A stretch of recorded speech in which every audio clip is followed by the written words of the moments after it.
Hi, my name is Rahul Chauhan, founder of India's leading corporate travel management platform, RoomsXpert.com. Today, I'm sitting with Mohit Agarwal of Asian Adventures.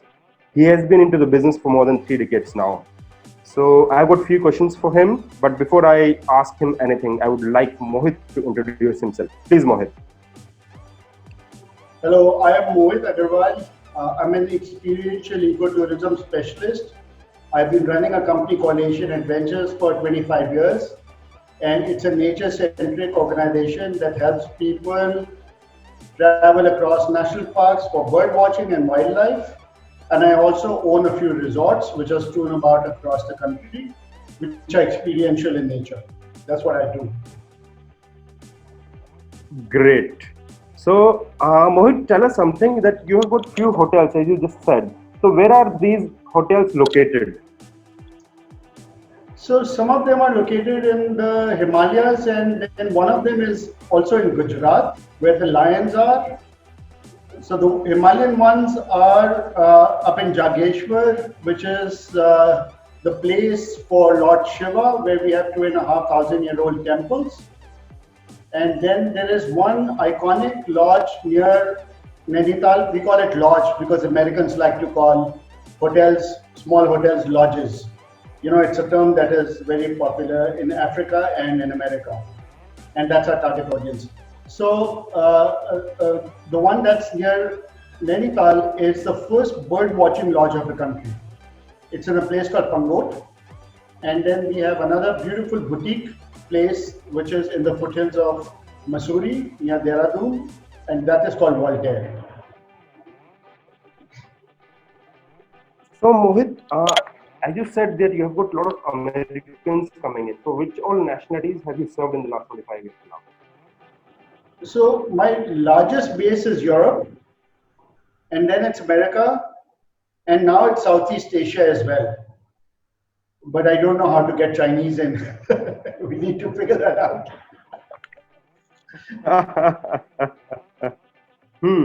And you are more focused on ecotourism side, right? Then that's where you termed something like bird watching lodges, isn't it?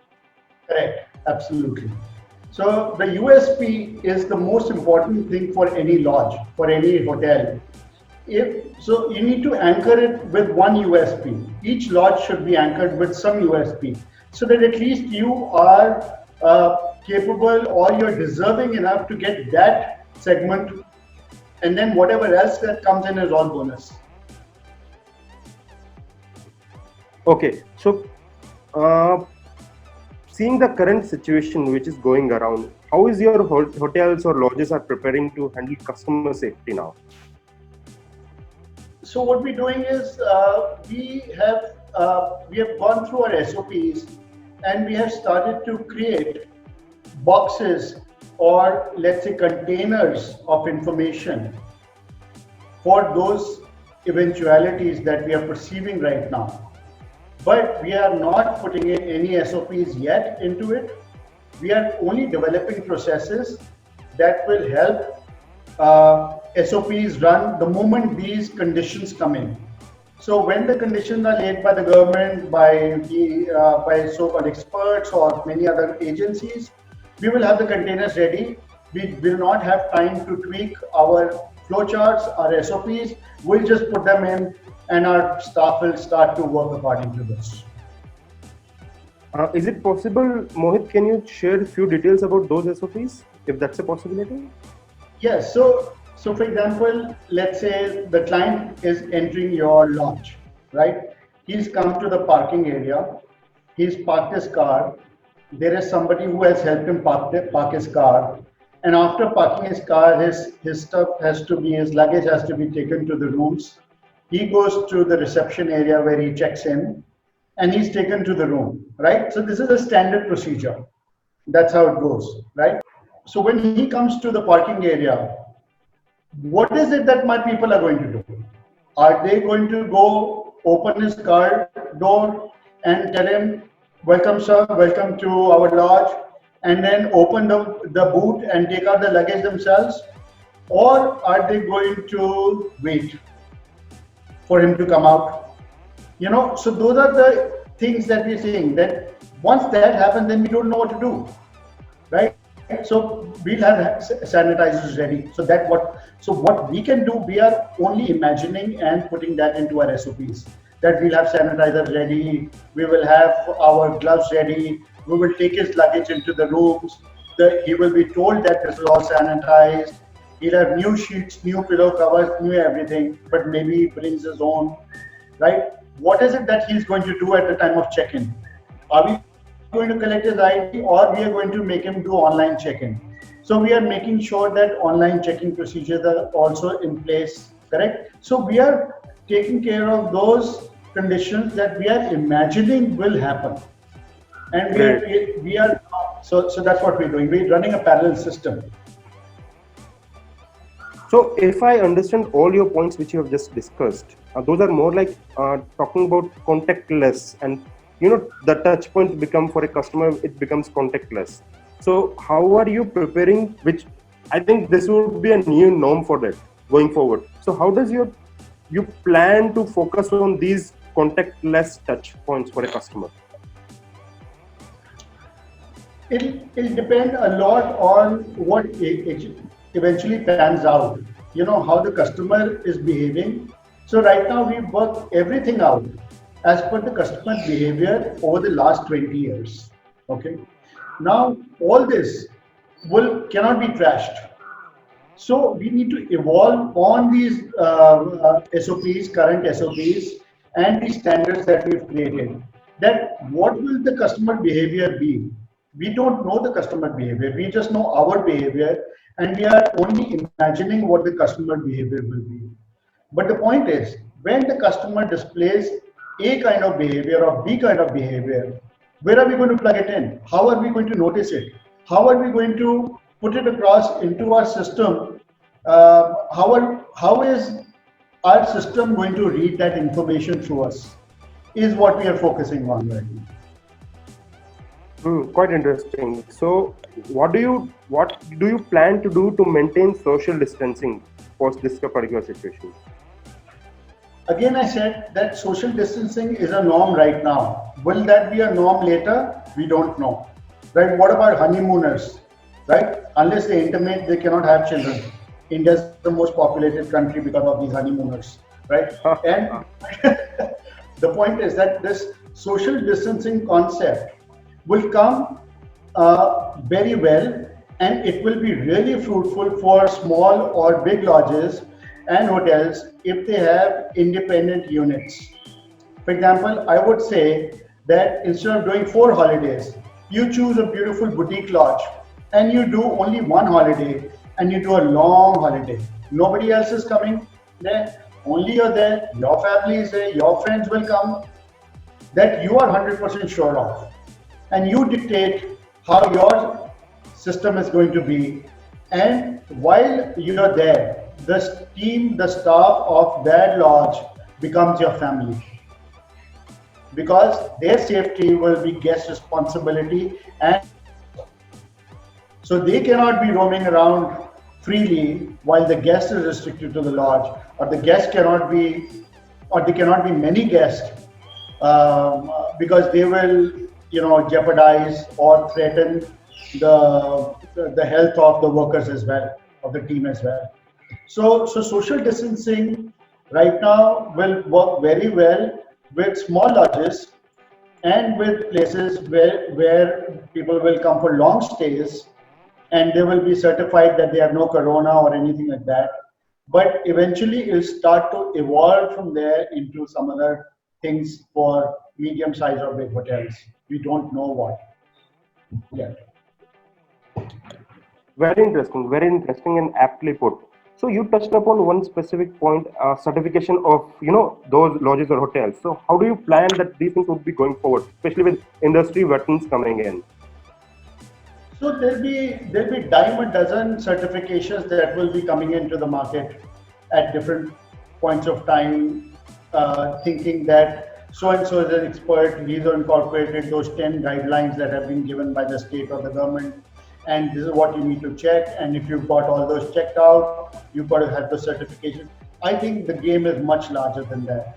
So to be able to be 100% sure that the certifications are authentic and are not misleading to the government, then because certifications don't really mean anything, For example, if the person is certified or the lodge is certified to take care of your health and something still happens, what do? You keep sending people to jail? It can happen. It can be asymptomatic. It can happen 10 days, 15 days down the line. Maybe the person who was carrying it never got it, and it got transferred to somebody who was more susceptible to it. So this entire certification has to be addressed in a very, very meticulous way with whole lot of inclusivity.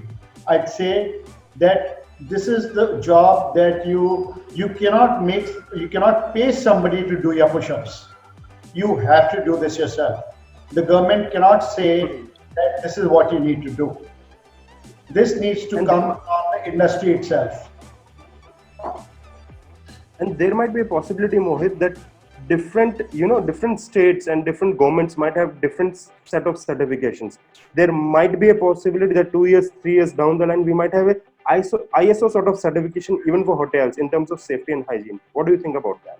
This is going to go through the roof. So I have no doubts that it'll have many, many, many, many angles to it, even better, because I think it's time that humans discipline themselves for anything that they are consuming. Whether it's to do with food, or it's to do with pizzas, or it's to do with tourism, or it's to do with mobile phones.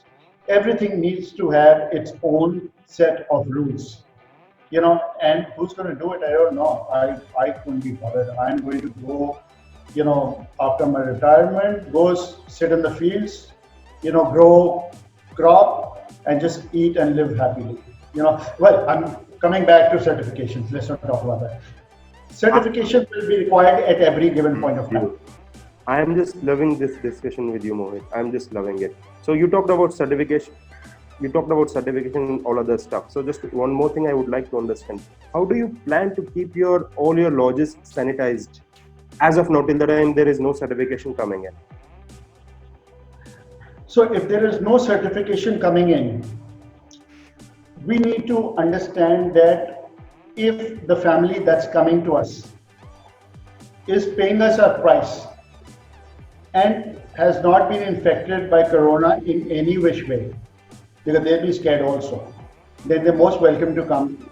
And while they're there, my people are locked in the lodge. They are not stepping out. We've got everything planned and stocked for their stay, right? Even if they go out for a picnic, the picnics will be conducted, things will be conducted. If they have to travel around, they will travel around in their own cars, right? All those things will be taken care of. So let's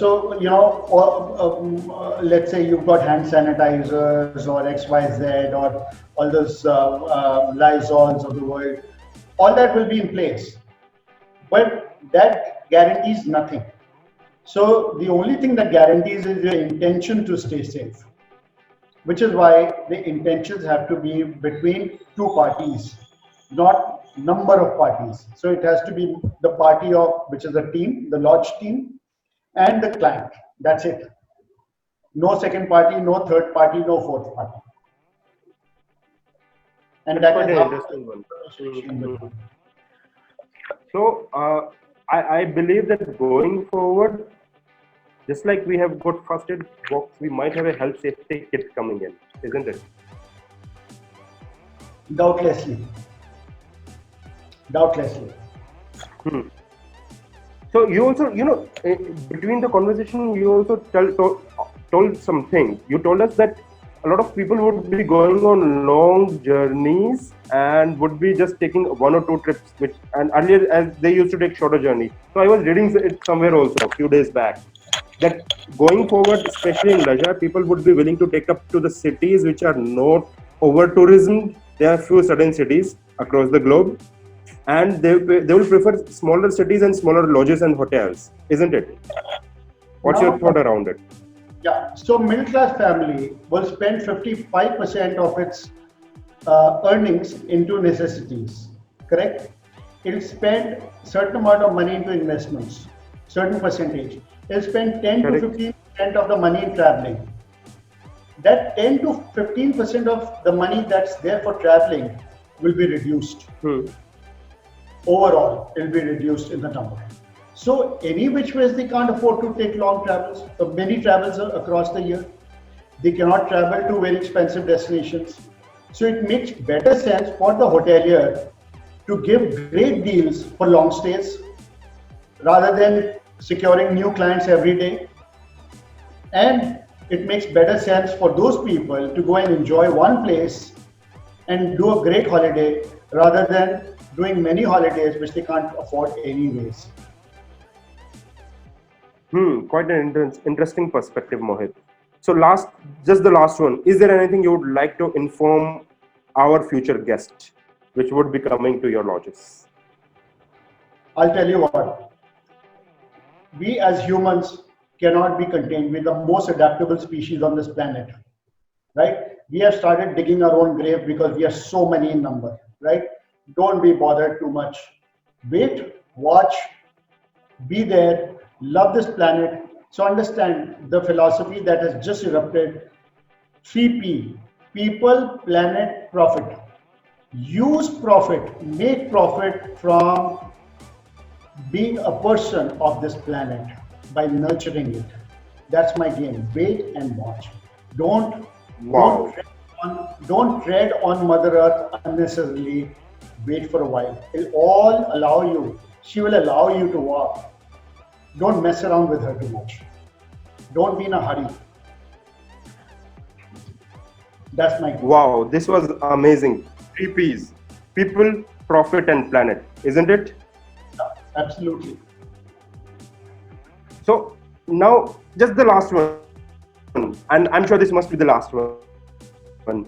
I've heard that you have taken a whole hill just to clean it. Can you just throw some more light onto it?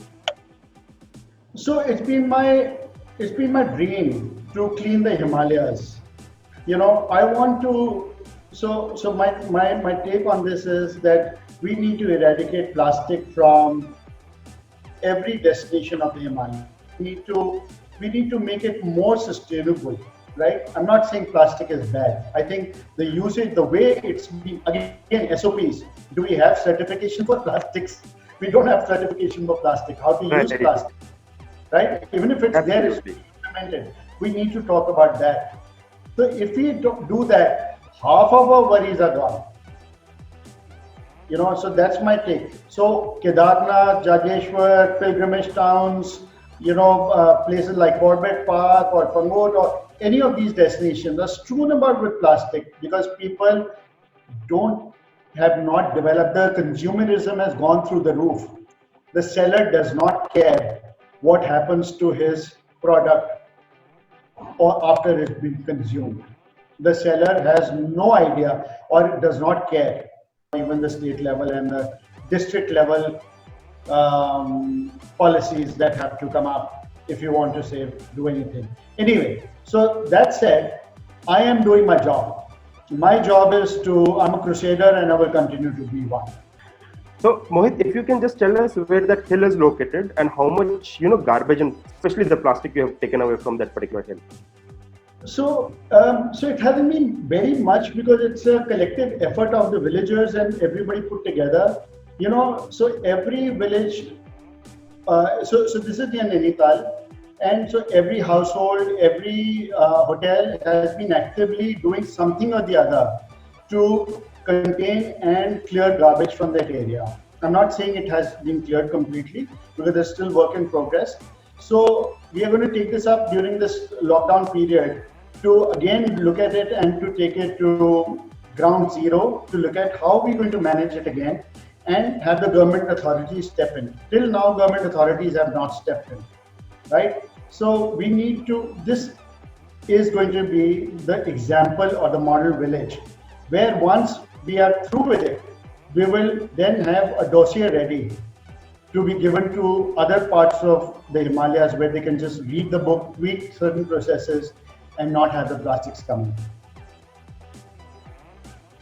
So it's just not Himalayas. I believe we need to clear our jungles. We also need to clear our beaches, especially because Yeah, absolutely. all our beaches are so dirty, and it's not just in India. It's like global phenomenon now.